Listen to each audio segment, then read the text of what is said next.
Bismillah, alhamdulillah, wassalatu wassalamu ala rasulillah wa ala alihi wa sahbihi wa mawala.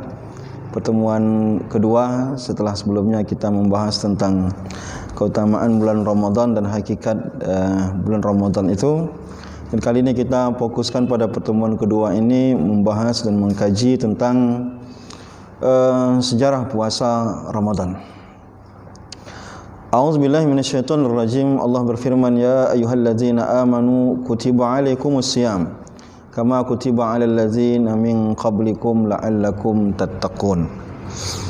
Ayat ini adalah ayat yang berbicara tentang kewajiban berpuasa. Dan ayat ini turun pada tahun kedua Hijriah, bertepatan tidak lama setelah permindahan kiblat dari Baitul Maqdis ke Masjidil Haram.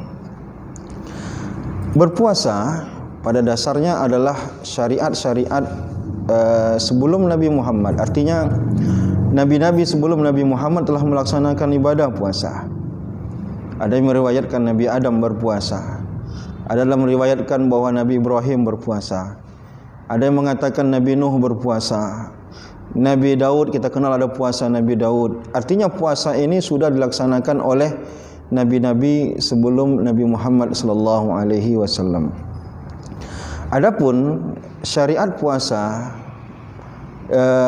di zaman Nabi Muhammad sallallahu alaihi wasallam itu selama berada di Mekah tidak pernah berpuasa. Ketika Rasulullah sallallahu alaihi wasallam hijrah ke Madinah, disitulah Rasulullah melihat ada orang-orang Yahudi berpuasa. Rasulullah bertanya, hari apa ini? Kenapa kalian berpuasa? Ternyata hari itu adalah hari yang diagungkan oleh orang-orang Yahudi, tepat pada tanggal 10 bulan Muharram atau yang kita sering sebut dengan hari Ashura. Mereka mengatakan inilah hari di mana Allah menyelamatkan Nabi Musa dan Bani Israel dari kejaran Fir'aun. Maka mereka bersyukur dan mereka berpuasa untuk itu. Maka kata Rasulullah, ana ahakku minkum bi Musa. Ana ahakku bi Musa minkum. Aku lebih berhak untuk menjalankan, aku lebih berhak kata Rasulullah untuk bersyukur dengan diselamatkannya Nabi Musa. Maka kata sahabat apa? Rasulullah menyuruh para sahabat untuk berpuasa satu hari pada hari ke-10 Ashura. Ini kewajiban pertama untuk berpuasa.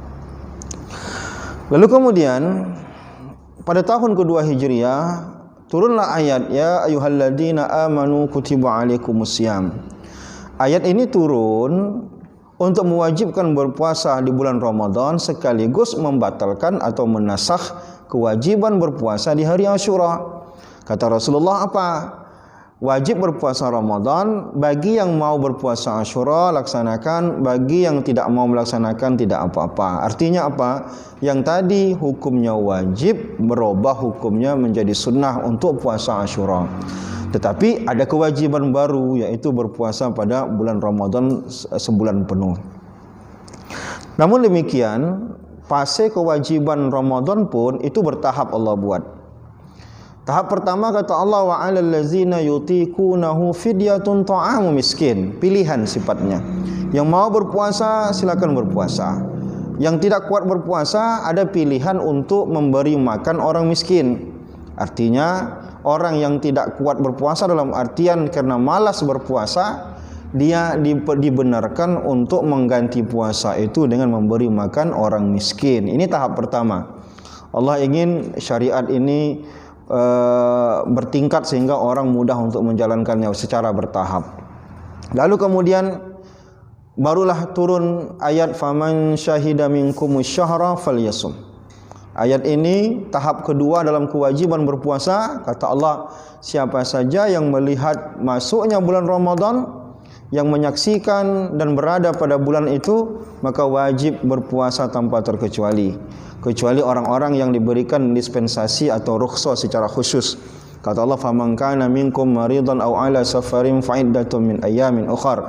Ada pengecualian-pengecualian, tapi ayat itu tadi mengeneralisir semua orang tidak lagi bisa menggantikan puasa itu dengan memberi makan orang miskin, tapi wajib berpuasa. Inilah kurang lebih sejarah disyariatkannya berpuasa, dan dicatat dalam sejarah setidaknya Rasulullah sallallahu alaihi wasallam dapat melaksanakan puasa 9 Ramadan sebanyak 9 kali dalam seumur hidup Rasulullah sallallahu alaihi wasallam, dan itu kewajiban itu akan terus ada bagi kita semuanya bagi yang mampu untuk melaksanakannya. Assalamualaikum warahmatullahi wabarakatuh.